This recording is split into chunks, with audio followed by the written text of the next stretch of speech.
The new Flagberg support is pretty legit, and the new Lyrical Monasterio stuff is within expectations. But one thing we didn't expect is the brand new draw triggers with skills. Yeah.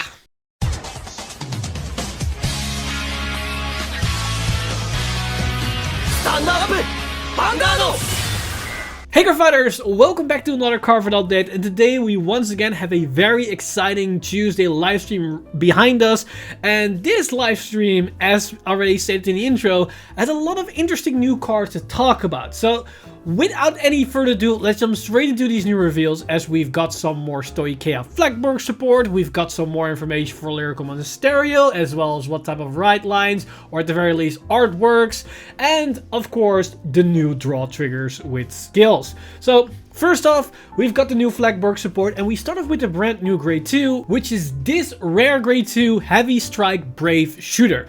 And its skill is very simple. It's auto Vanguard circle. When this unit attacks, if your Vanguard is flagship dragon Flagberg Dragon, this unit gets power plus 5k until the end of turn. Now, although this skill is very simple on first glance, it actually holds a lot more interesting synergies than you might first think about. First off, we know about Flagberg himself. He gets better the more attacks we can generate. And of course, you ideally want to get 5 attacks on the board. So this as a grade 2 doesn't sound all too great because it doesn't generate an extra attacker. Thus, you're limiting yourself to have only 4 attacks. And that is, to some extent, not a good thing, but it also might not be as impactful because you can still play with the 4 wave attacks, because it means for 1 count less on your Vanguard swing, you will draw a card and retire 2 units. That's still pretty solid. You don't always have to go for the whole Battle Dory effect. Now, another important thing about this is that because this is a 15k attacker, that means it actually hits for decent numbers because it can make a 20 freaking column. Thus, it being your third attack means that it can hit over defensive triggers, so you're less dependent on your opponent not hitting defensive triggers. But the more important thing about this card is that its power gain stays until the end of turn.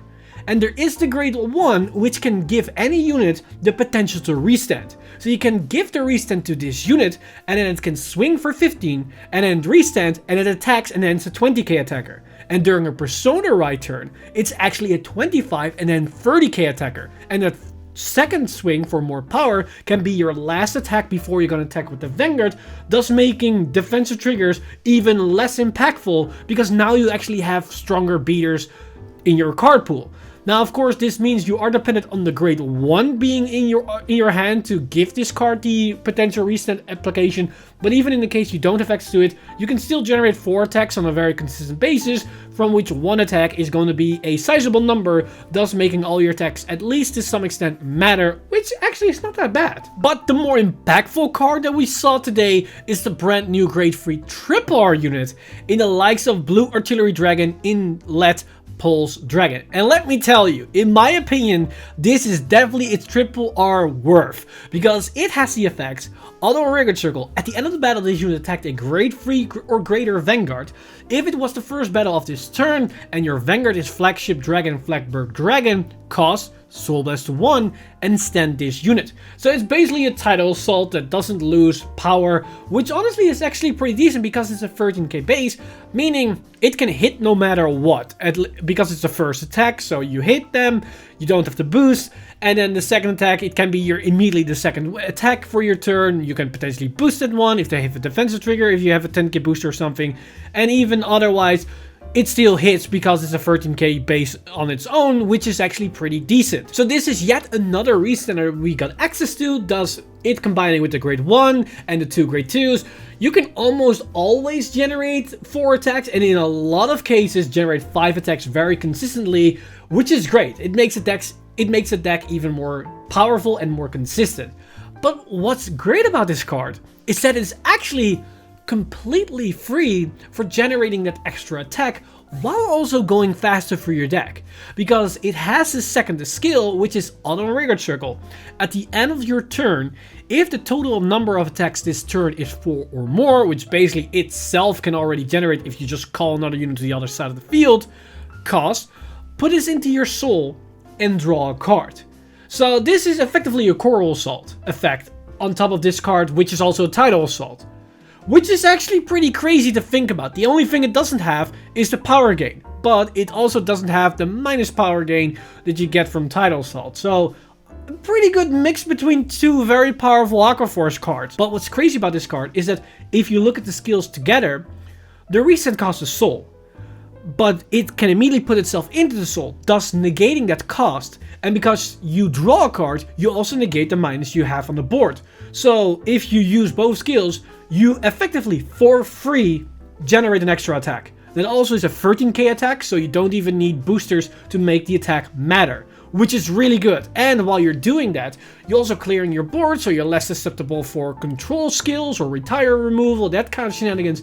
And because you draw, on top of that, you go faster for your deck, thus having a more consistent engine drawing into your key pieces to your other resetters, or more importantly, your Persona Ride targets. So this is a very impactful card that is probably going to be a 4-off staple for Flagberg for a while, unless they find something else that's even better than this card. The only thing this card doesn't have is shield value if it's in your hand. But besides that, it's pretty good. And if you can make it to your great free turn, it can basically be shield value because it draws you into a new card, which is pretty good. But on top of that, that wasn't the only card reveals that we got, because we also got a surprise reveal of these new draw trigger effect cards. And what these effects are is basically the exact same effect that we saw on the front triggers, which is continuous on Guardian Circle. If your opponent's Vanguard is great for your greater, this unit gets shield plus 5k. So they are 10k shield draw triggers. And that's really good, especially with the new ruling where you can only run up to 8 copies of one particular type of trigger. And in most cases, the other 4 or 3 triggers were the new fronts, because there's a lot of shield value, unless you actually need the draws. In that case, they are running draws. But with these new draw triggers, this could change things up. Either they can replace the front triggers, because effectively you're now comparing a vanilla draw with a vanilla front, because they both gain the extra 5k shield, so they don't outcompete each other with value. It's now basically which type of base trigger is actually better. And to some extent, draws might outwin or outclass certain decks, but fronts can also outclass the draws in others. But another thing that might come up or arise from this is potentially a new trigger arrangement, because so far the 8 crit is supreme. A lot of decks just plop in 8 crits because it's what's going to win you the game, and you want to hit crits as consistently as possible, so why not max out on them with as many firepower as you can get to. But now with fronts having extra shield value, draw triggers potentially extra shield value, we might see a shift where we suddenly run rainbow triggers in multiple variants in multiple decks, because we can run 4 of the extra shield fronts, 4 of the extra shield draw triggers, 3 crits, 4 heals, and an over trigger. Or if you want to be cheeky, 4 crits, 3 heals, and an over trigger. This allows more shield value to be in your trigger lineup, which then also means more shield value in your entire deck. Now, this is pure speculation. I don't know if this is going to be an actual trigger lineup that we're going to see on a consistent basis. It can come up, especially if we're going to see more stally or grindy decks that want to last into the late game. They probably will more hinge towards these new draws and fronts instead of the crits. But more aggressive decks probably will stick with the crits. But that's fine, because that means we see more variety between the trigger lineups, whereas so far trigger lineups has been very similar, besides the cheeky multiple draws or multiple fronts here and there variants that we see coming up here and there. And also, to clarify, the Dark States draw trigger is by far the superior one among the 5. Now, moving on to the Lyrical Monasterio set information, we already knew about the release date, which is February the 25th. We also knew about the ratios of the rarity splits, as well as the high rarity stuff in the set. But now we finally see artworks of new units. And the first image that we see is the box cover artwork, which we see these 2 units on the front. And they immediately also revealed the names of these cards, because these are the 2 new right lines coming in this new Lyrical Monasterio set, which are Mimish Fortia and New Generation Beauty Erminia. So look forward to these new ride lines. I have no clue what they're gonna do. They didn't release any specifications about the potential of what their gimmick could be. So we have to wait and see until they either do that, or if they immediately will release or reveal these card skills as well as their respective ride lines. So we have to wait and see till more information is available. Now, beyond that, they also revealed the artwork of these 3 units, and this isn't what you might expect. These aren't new key cards for the already existing decks or for the new ride lines. These are new triggers.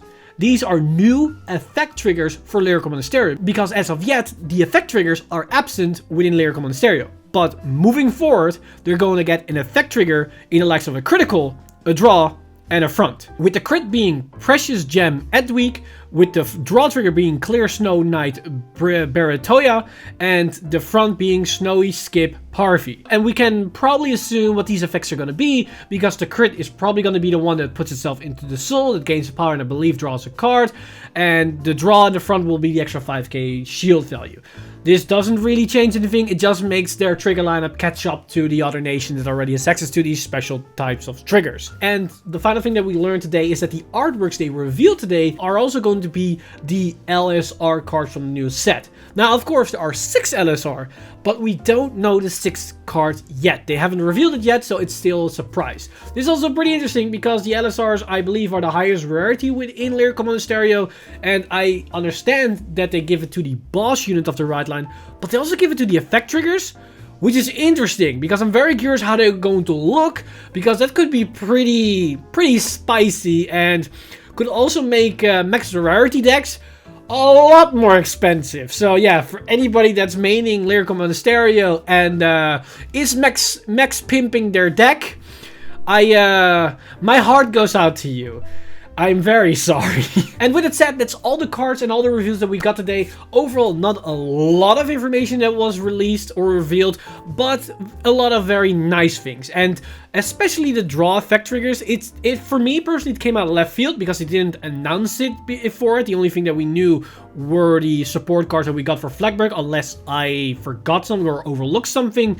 But these new draw triggers is something that I really like. It's a warm welcome addition to Overdress, because we all know shield value is hard to come by, and triggers are definitely something that should get skills to make them more impactful for the deck, as well as not just making vanilla cards being forced to run because you're forced to run 16 triggers. And them being your most defensive cards, it's actually pretty interesting because they're also your most offensive cards.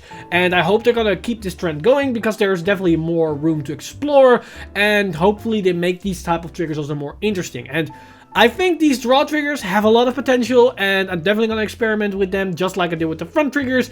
And I think now the trigger lineup will be less cookie cutter, because now there's actually decisions to be made here, as every single trigger has something to bring to the table. But overall, that's just my thoughts, so I'm very curious what you guys think of these new reveals. So let me know in the comments down below what you guys think of the new Flagberg support, what do you think of the new draw triggers, as well as what are your thoughts about the new card reveals or artwork reveals that we got for Lyrical Monasterio. Are you excited about any of these stuff, or are you hoping for something else to be revealed very soon? Because I know a lot of people are waiting for the new boss unit evolution cards, but so far Busho's lips are tightly sealed. They showed us the artwork, but yet no skills. Hopefully we're gonna get that very soon, but we have to wait until they actually start revealing that. But before that's the thing, let me know all your thoughts in the comment section down below. As always, this video has been brought to you by our lovely patrons over at patreon.com/FingInsider. You guys are amazing. If you want to support the channel or everything that's happening on the channel, you can simply go to patreon.com/FingInsider and become a patron today.